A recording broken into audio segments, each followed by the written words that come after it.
नमस्कार, down the memory lane program के नए सेशन में आप सभी का स्वागत है। आज हमारे बीच हैं एसीपी श्री गोविंद शर्मा, जो साउथ ईस्ट डिस्ट्रिक्ट में एसीपी ट्रैफिक का कार्यभार देख रहे हैं और इस महीने रिटायर होने जा रहे हैं। सर, बहुत बहुत स्वागत है आपका। थैंक यू, धन्यवाद। सर, कैसा फील कर रहे हैं आप? फील तो अच्छा ही कर रहे हैं, क्योंकि एक जिम्मेवारी से फारिग होकर और दूसरी लाइफ में एंटर करेंगे तो कुछ मन में नए नए भाव आ रहे हैं कि भाई किस प्रकार से अपने आप को नई वो जो इनिंग होगी उसमें कैसे अपने आप को रखेंगे। तो अच्छा है, बहुत सेटिस्फैक्ट्री है कि मैंने 34 साल से ज़्यादा की नौकरी करके और दिल्ली पुलिस से सेवानिवृत्त हो रहा हूँ और मैं अपनी जो सोशल रिस्पॉन्सिबिलिटीज़ हैं और जो घर के और समाज के प्रति और जो कुछ कर सकता हूँ तो वो मैं करूँगा। सर, शुरुआत करेंगे आपके इंट्रोडक्शन से। आप बताएं कि आप कहाँ से बिलोंग करते हैं और किस चीज़ ने आपको दिल्ली पुलिस में आने के लिए प्रेरित किया? मूलतः तो मैं मथुरा उत्तर प्रदेश से हूँ, लेकिन जो मेरी अधिकांश पढ़ाई जो है वो दिल्ली से हुई है और तो मैं पला बड़ा दिल्ली में ही हूँ और मैंने ग्रेजुएशन करने के बाद अपनी LLB और LLM भी किया है और दिल्ली पुलिस में मैं 1989 में भर्ती हुआ था।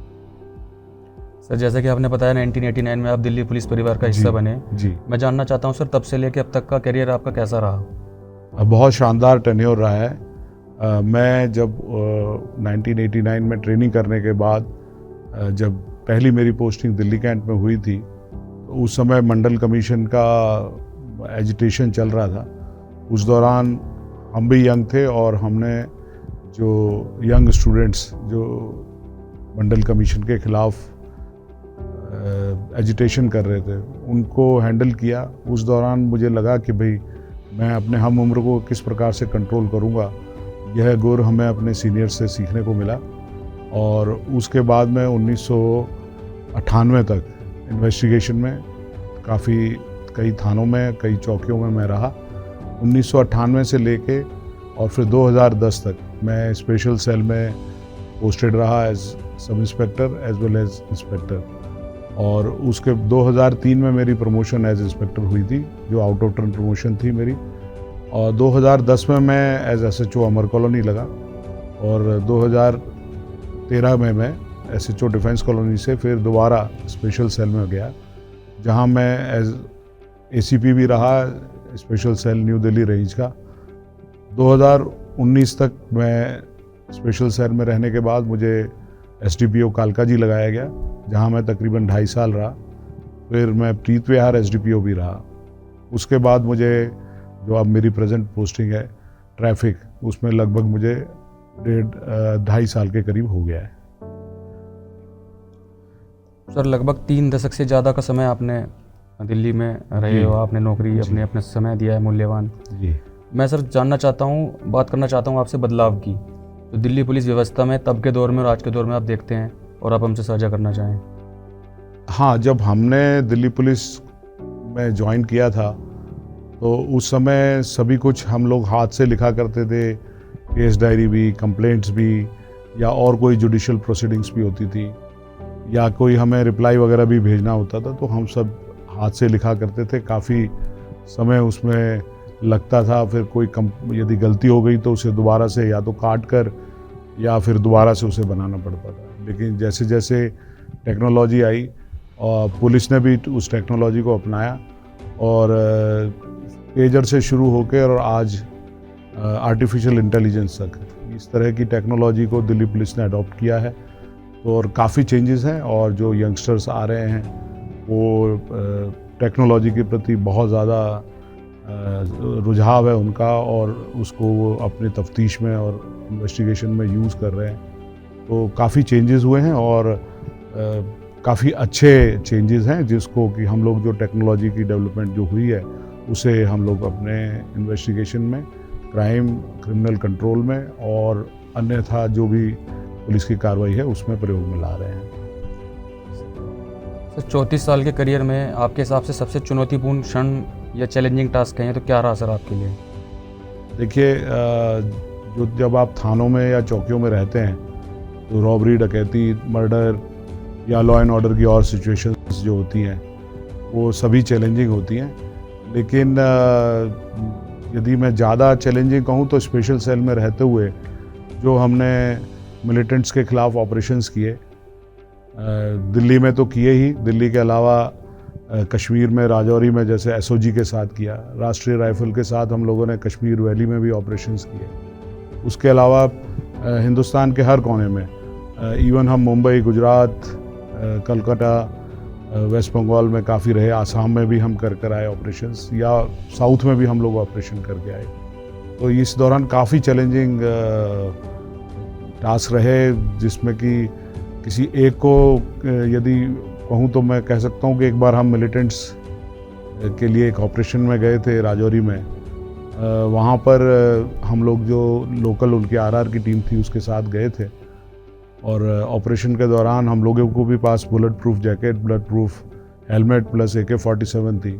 तो तब एक ऑपरेशन हुआ, उसमें मैं और मेरे एक इंस्पेक्टर साहब थे, वो दोनों बिल्कुल अलग थलग पड़ गए क्योंकि हम उस टेरेन से वाकिफ़ नहीं थे। परंतु आरआर का जो राष्ट्रीय राइफल का और बाकी जो जम्मू कश्मीर पुलिस का जो सहयोग उस समय मिला, उसमें हम लोग बिल्कुल सही सलामत बाहर आए। तो एक लाइव ऑपरेशन था वो।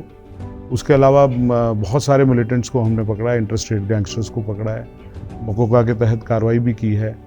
और कुछ का नाम लूँ तो जो इंटरस्टेट गैंगस्टर्स थे नजफगढ़ वाले या आउटर दिल्ली के, जो अभी लास्ट तक रहे हैं, जो कोर्टों में भी जिनके मर्डर्स हुए हैं या अन्यथा, उन लोगों को पकड़ने में अतीक अहमद जो थे वो वांटेड चल रहे थे यूपी से, तो दिल्ली में उन्होंने शरण ली थी। जहाँ पर ली उसको मैंने अपने सहयोगियों के साथ, अपने जो कोलीग्स थे उनके साथ मिलकर ऑपरेशन करके उसको पकड़ा था।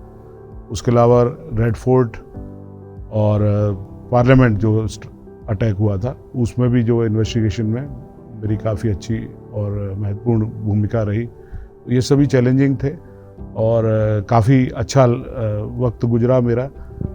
लेकिन इस दौरान जो है, जो आप चैलेंजिंग बता रहे, तो ये सारे ही ऑपरेशंस बहुत चैलेंजिंग थे और सफलतापूर्वक हम उन्हें कर पाए।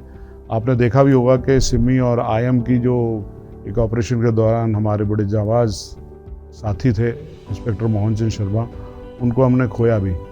तो ये सभी बड़े चैलेंजिंग से वो थे, और आमना सामना जो होता था हमारा क्रिमिनल से, तो काफ़ी भय भी रहता था मन में। लेकिन नौकरी और नौकरी के दौरान जो हम लोगों ने अपने जो भी निपुणता हासिल की थी उसका यूज़ करके, टेक्नोलॉजी का यूज़ करके हमने सभी को जो है नेस्तनाबूद किया और काफ़ी अच्छे रिजल्ट्स मिले। सर, कहा जाता है पुलिस ऑफिसर 24 घंटे के लिए ड्यूटी बाउंड होता है। ऐसे में सर कई बार ऐसी परिस्थितियां खड़ी हो जाती है हमारे साथ कि परिवार को भी समय देना होता है।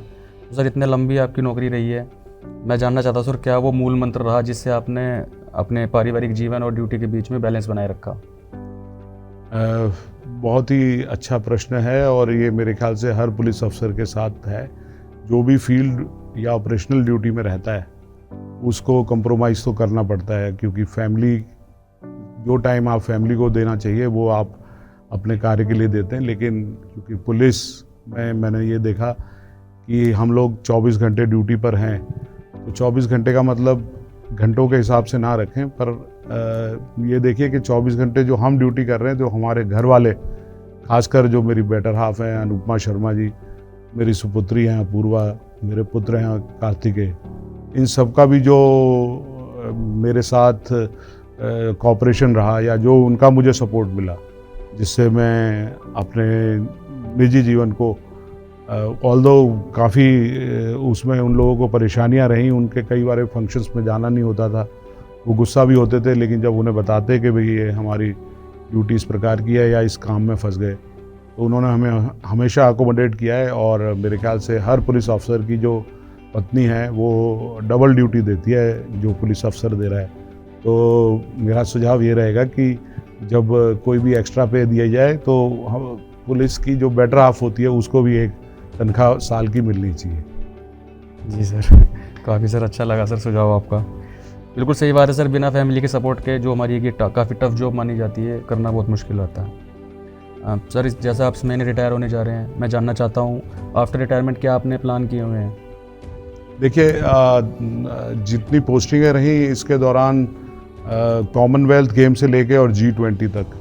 और उसके अलावा जब मैं नई दिल्ली ट्रैफिक में रहा तो जितने भी नए नए भवन बने हैं या नए प्रोजेक्ट्स बने हैं, जैसे कि प्रगति मैदान टनल हुआ या आपका कर्तव्य पथ हुआ या सुभाष चंद्र बोस जी की मूर्ति जो लगी या नए पार्लियामेंट का उद्घाटन हुआ, तो इस दौरान हम लोग काफ़ी कुछ हमें सीखने को मिला। और इसके अलावा जो मैंने लॉ की पढ़ाई कर रखी है वो भी मेरे कुछ न कुछ काम आएगी। तो जो हमने दिल्ली पुलिस में सीखा है उससे क्या हम समाज के प्रति कुछ और अपनी जिम्मेवारियां हैं उनको पूरा कर पाएँ, और जो भी हमने यहाँ पर एक्सपर्टाइज गेन की है वो उसको हम अपने जो जूनियर्स हैं उन तक ट्रांसफ़र करने की कोशिश करें, या सोसाइटी में जो लोग जिनको ज़रूरत है पुलिसिंग के बारे में उनकी कोई मदद कर पाएँ तो वो ज़रूर करने की मैं इच्छा रखूँगा। सर, जो हमारी यंग जनरेशन जो फील्ड में आने वाली है, दिल्ली पुलिस का हिस्सा बनने वाली है जी, उनके लिए सर आप क्या स्पेसिफिक संदेश देना चाहते हैं? देखिए, मैंने आपको बताया था कि अपने इस वार्तालाप के दौरान कि जो नई पीढ़ी जो आ रही है वो बहुत सक्षम है, उनकी इंटेलिजेंस के बारे में कोई क्वेश्चनिंग नहीं की जा सकती। क्योंकि आपने साइबर फ्रॉड के बारे में देखा ही है, तो आजकल जितने भी यंगस्टर्स हैं, मैं जितने भी SHOs लगे हुए हैं, सारे यंगस्टर्स पुलिस ऑफिसर्स लगे हुए हैं, और उन्हें अपने काम करने के तरीके का या कैसे उन्होंने एक्सपर्टाइज गेन की है, तो ये कहना कि नई जनरेशन को कुछ सिखाया जाए तो ये एक सिर्फ कहावत ही हो सकती है, क्योंकि नई जनरेशन काफ़ी कुछ टेक्नोलॉजी के साथ साथ सीखी है। हाँ, लेकिन मैं ये ज़रूर कहना चाहूँगा कि इस टेक्नोलॉजी के दौर में हम लोग बीट पुलिसिंग या डिवीज़न पुलिसिंग या क्राइम क्रिमिनल कंट्रोल के बारे में थोड़ा सा कम इंटरेस्ट लेने लगे हैं, या उसको पीछे रख दिया है हमने। हम कमरे में बैठ के यदि तफ्तीश करेंगे तो क्राइम और क्रिमिनल कंट्रोल के बारे में थोड़ा सा हम लोगों को बाहर निकल के मेहनत करने की ज़रूरत है। क्योंकि जब आप रिपीटेडली एक फील्ड में घूमेंगे तो आपको बहुत सारी क्रिमिनल्स के बारे में इंटेलिजेंस मिलेगी। लोकल लोग जो आपके सोर्स बन सकते हैं वो आपको इन्वेस्टिगेशन में मदद करेंगे, या कोई क्राइम हो रहा है उस क्राइम को रुकवाने में वो मदद करेंगे, जिससे कि यदि कोई क्राइम हो जाता है, पहले तो क्राइम प्रिवेंशन रहेगा, और उसके बाद जो है क्राइम का जो यदि बाई चांस हो जाता है तो उसको वर्कआउट करने में बहुत मदद मिलती है। तो जितने भी मेरे यंग साथी हैं, मैं उनसे रिक्वेस्ट करूंगा कि वो फील्ड में घुसें, फील्ड में घूमें, फील्ड में अपना नंबर शेयर करें। हम लोग मोबाइल नंबर शेयर करने में बहुत शर्म करते हैं। जब मैं SHO अमर कॉलोनी था तो मुझे प्राइवेट नंबर जो मेरा था वो सभी जितने भी RWA मेंबर्स थे या जो भी पब्लिक के लोग थे सबके साथ मैंने शेयर किया, और विश्वास कीजिए इसका मुझे फ़ायदा ये होता था कि जब कोई क्राइम हो जाता था तो सबसे पहले PCR को कॉल करने की बजाय वो मुझे कॉल किया करते थे। तो उससे क्या होता था कि हम टाइमली मौके पर पहुंच जाते थे। जो इन्वेस्टिगेशन हमने करनी होती थी या जो भी हमें स्पॉट की कॉर्डन ऑफ करना होता था या जो भी करना होता था, जो एविडेंसेस कलेक्ट करने होते थे, उसमें काफ़ी मदद मिलती थी। और पब्लिक के अंदर हम विश्वास भी पैदा कर पाते थे कि भाई आपने हमें कॉल किया और हम तुरंत मौके पे आए। कई बारी फेक कॉल्स भी आती थी, लेकिन ये एक पुलिस का महकमा है, इसमें इन चीज़ों से आपको तो झेलना पड़ेगा ये सब। परंतु हाँ, फील्ड में आप लोगों को जाना ज़रूरी है और जाके अपने सोर्सेस डेवलप करिए, लोगों से मेल मिलाप बढ़ाइए, अपना नंबर शेयर करिए, जिससे कि क्राइम की और क्रिमिनल की इन्फॉर्मेशन आपको टाइमली मिल पाए। सर, प्रोग्राम के लास्ट में मैं आपसे जानना चाहता हूँ एज अ फीडबैक कि ये जो सीरीज़ हमने चलाई हुई है इसके बारे में सर आपका क्या राय है आपकी? ये बहुत अच्छा कदम है, और मैं ये कहूँगा कि आपने सिर्फ ये 5-7 मिनट में जो मुझे मेरा इंटरव्यू लिया, तो पूरा मेरा बीता हुआ समय जो मैंने दिल्ली पुलिस में गुजारा है वो दोबारा से सब सामने आ गया, सारे ऑपरेशन सामने आ गए कि किस प्रकार से हम लोग रात में दिन में बिना ये सोचे कि भाई हमारे साथ क्या होने वाला है, वो सब करके और फील्ड में जाते थे और ये कार्रवाइयाँ करते थे। तो जो याददाश्त थी वो दोबारा से एक सारी जो चीज़ें थी वो दोबारा से याद आ गई। अच्छे ऑपरेशंस के बारे में आया, मुझे लगा कि जो दिल्ली पुलिस जो मैंने कार्य किए हैं काफ़ी सेटिस्फैक्ट्री रहे हैं, और मैं कुछ गेन करके या कुछ अच्छा करके ही दिल्ली पुलिस से सेवानिवृत्त हो रहा हूँ। सर काफ़ी अच्छा लगा आपसे बात करके। इसी के साथ सर आज का एपिसोड समाप्त करते हैं। हम आपको बहुत बहुत बधाई देते हैं आपकी सेकंड इनिंग्स के लिए। यहाँ आने के लिए सर बहुत बहुत शुक्रिया। धन्यवाद, और मैं दिल्ली पुलिस का और आपका भी बहुत आभार करता हूँ कि आप लोगों ने मुझे यहाँ बुला के, और जो एक बुढ़ापे में एक जो होता है ना, बुढ़ापे की तरफ जब बढ़ते हैं तो अपने पर्सनल एक्सपीरियंसेस को सुनाने का बड़ा एक चाव रहता है, उसको आपने पेशेंसली सुना। और मेरी कहीं पर भी कोई किसी भी प्रकार की कहीं इन्वेस्टिगेशन में या किसी भी प्रकार कहीं कभी भी महकमे को या मेरे किसी साथी को ज़रूरत पड़ेगी तो मैं हमेशा हाजिर रहूँगा। Thank you. जय हिंद। जय हिंद।